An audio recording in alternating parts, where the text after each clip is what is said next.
Hi అండి. అందరికీ నమస్కారం. ముందుగా వీడియోలోకి వెళ్ళే ముందు మన ఛానల్‌ని సబ్స్క్రైబ్ చేసుకోండి.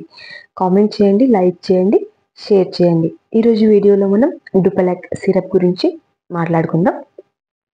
డుపలాక్ సిరప్‌లో మెయిన్‌గా వచ్చేసి లాక్టిలోజ్ సొల్యూషన్ ఉంటుంది. ఈ డుపలాక్ సిరప్‌ని జనరల్‌గా అయితే కాన్‌స్టిపేషన్ మలబద్ధకాన్ని తగ్గించడానికి ఉపయోగిస్తూ ఉంటారు. లాక్టిలోజ్ బ్రాండ్స్ ఏంటో చూద్దాం. లూజ్, సుమెలాక్, డుపలాక్, ఇంకా మార్కెట్‌లో చాలా రకాల బ్రాండ్స్ అవైలబుల్‌గా ఉంటాయి. యూజెస్, ఉపయోగాలు గమనించినట్లయితే ఈ సిరప్‌ని మెయిన్‌గా కాన్‌స్టిపేషన్ మలబద్ధకం తగ్గించడానికి, మోషన్ అనేది ఫ్రీగా ఉండడానికి, కొంతమందిలో బాధాకరమైన మోషన్ వెళ్ళేటప్పుడు పెయిన్ అనేది ఎక్కువగా ఉంటుంది. అలాంటి టైంలో ఈ సిరప్‌ని డాక్టర్స్ సజెస్ట్ చేస్తూ ఉంటారు. ఇంకా హెపాటిక్ ఎన్సెఫలోపతి అంటే కాలేయ వ్యాధి. ఇది సాధారణంగా కాలేయం ద్వారా తొలగించబడే విష పదార్థాలు రక్త ప్రవాహంలోకి పేరుకపోవడానికి కారణమవుతుంది. దానివల్ల మనకి బ్రెయిన్ అనేది డ్యామేజ్ అయ్యే ఛాన్సెస్ ఉంటాయి. దీన్ని తగ్గించడానికి ఉపయోగిస్తూ ఉంటారు.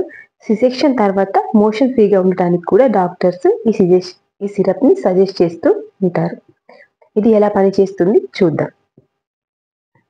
డుపలాక్ సిరప్ తీసుకోవడం వల్ల లాక్టిలోజ్ అనేది మన శరీరం నుండి నీటిని గ్రహిస్తుంది. అంటే వాటర్‌ని అబ్జర్వ్ చేసుకొని దానిని ప్రేగుల్లోకి పంపుతుంది.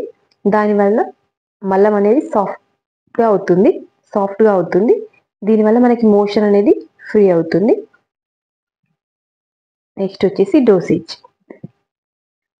అడల్ట్స్ పెద్దవాళ్ళు వచ్చేసి 15-45 ml వరకు తీసుకోవచ్చు. పిల్లలు వచ్చేసి అంటే 7-14 years ఏజ్ ఉన్న వాళ్ళు 15 ml వరకు తీసుకోవచ్చు. 1-6 years పిల్లలు వచ్చేసి 5-10 ml. ఇన్ఫాంట్స్ అంటే అండర్ 1 year ఉన్న వాళ్ళు 5 ml. మనం ఎన్ని డేస్ ఉపయోగించాలి అనేది డాక్టర్ సలహా మేరకు తీసుకోవాలి. ఈ సిరప్‌ని తిన్న తర్వాత రాత్రి పడుకునే ముందు తీసుకోవాలి.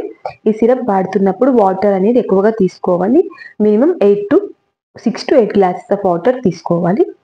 సైడ్ ఎఫెక్ట్స్ వచ్చేసి దుష్ప్రభావాలు ఏంటో చూద్దాం.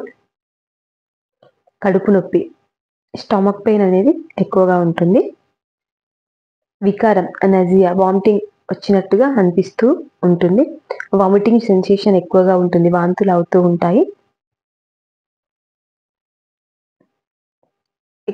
తీసుకోవాల్సిన దానికంటే ఎక్కువ డోస్ తీసుకుంటే డయేరియా, లూజ్ మోషన్స్ అనేవి అవుతూ ఉంటాయి. Who should avoid? ఈ సిరప్‌ని ఎవరు తీసుకోకూడదు చూద్దాం. ప్రెగ్నెన్సీ మరియు బ్రెస్ట్ ఫీడింగ్ మదర్స్ డాక్టర్ సలహా మేరకి తీసుకోవాలి. ప్రెగ్నెన్సీ మహిళలు మరియు పాలిచ్చే తల్లులు డాక్టర్ సలహా మేరకి తీసుకోవాలి.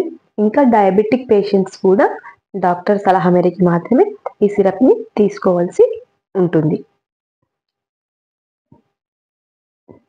Thank you. Rani Reddy pharmacist YouTube channel. ఈ వీడియో కనుక మీకు నచ్చినట్లయితే మన ఛానల్‌ని సబ్స్క్రైబ్ చేసుకోండి. కామెంట్ చేయండి, లైక్ చేయండి, షేర్ చేయండి.